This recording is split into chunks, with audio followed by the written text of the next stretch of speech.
долгое вступление. Переходим уже к этим самым красивым цифрам. Итак, город Киев у нас сегодня. Мы, киевляне, пережили тяжелую ночь. Естественно, 2 июля. Говорим о рынке жилой недвижимости. Население, друзья, основные макроэкономические показатели и основные показатели, которые характеризуют состояние рынка недвижимости перед вами. Население довоенное было почти 3 миллиона. Друзья, сейчас я так предполагаю, что население выросло на 3,5 миллиона, наверное, точно проживает, так как я уже не живу почти 9 месяцев в Киеве.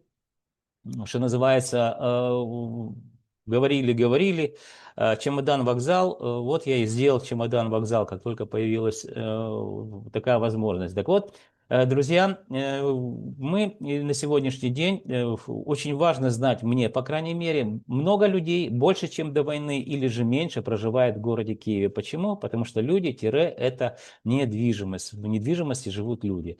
Киевляне, кто, напишите, если, так сказать, визуально можете оценить, насколько больше людей стало, чем до войны, на улицах, метро и так далее. Переходим к количеству предложений, которые были мною и компанией Олимп Консалтинг зафиксированы на рынке жилой недвижимости в июне 2026 года.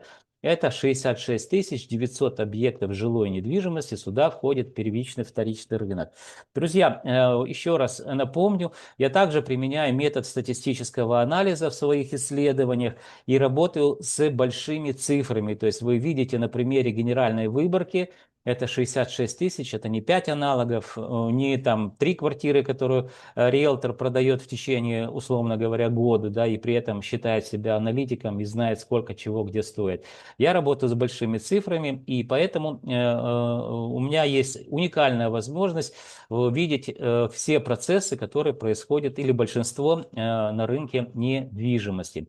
Итак, выборка репрезентативная и однородная, потому что я еще, так сказать, классифицирую рынок недвижимости. Во-первых, делю его на сегменты: первичный рынок, вторичный, и потом и первичный, и вторичный рынок идет по классификации. Друзья, итак, мы видим, что на 0,6% квартир стало продаваться больше в городе Киеве в июне месяце по сравнению с маем месяцем. Традиционно желающих продать квартиры больше, чем желающих купить. И об этом мы поговорим в конце, когда я вам покажу официальную статистику, сколько было продано квартир на территории Украины.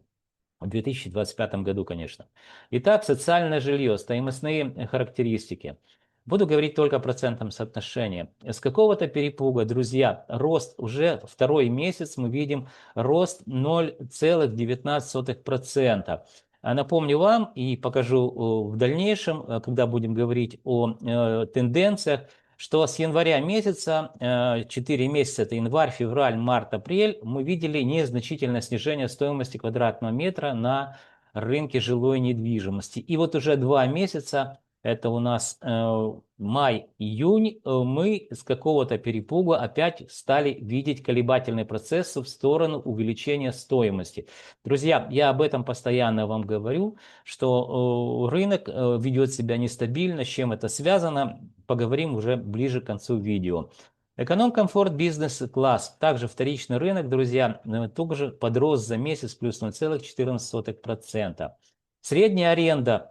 Здесь мы говорим о долгосрочной аренде, мы говорим о классе социальное жилье.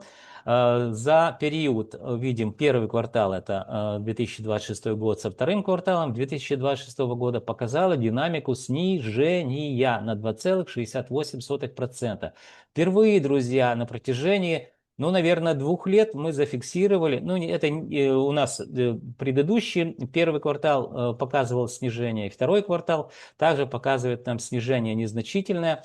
И, друзья, это первый такой звоночек о том, что все-таки, если рынок перегрет, и даже аренда, которая первая реагирует на все процессы, которые происходят и в экономике в том числе, она реагирует или повышением, или снижением. Поэтому все-таки я предполагаю, буду говорить, когда о прогнозах, почему я предполагаю, что в дальнейшем мы будем видеть как снижение стоимости аренды, так и снижение стоимости квадратного метра на рынке жилой недвижимости. Первичный рынок, друзья, квартиры эконом-класс подешевели минус 0,12%. Первичный рынок комфорт бизнес-класс подешевел за месяц минус 0,12%. Ну и первичный рынок элитный класс, друзья, подешевел на 0,07%. Итак, подводя итоги по данному слайду, мы видим, что вторичный рынок, как социальное жилье, самый большой класс рынка недвижимости на территории Украины, который эксплуатируется, так и эконом-комфорт бизнес-класс с какого-то перепугу показали динамику незначительного роста. С чем это связано?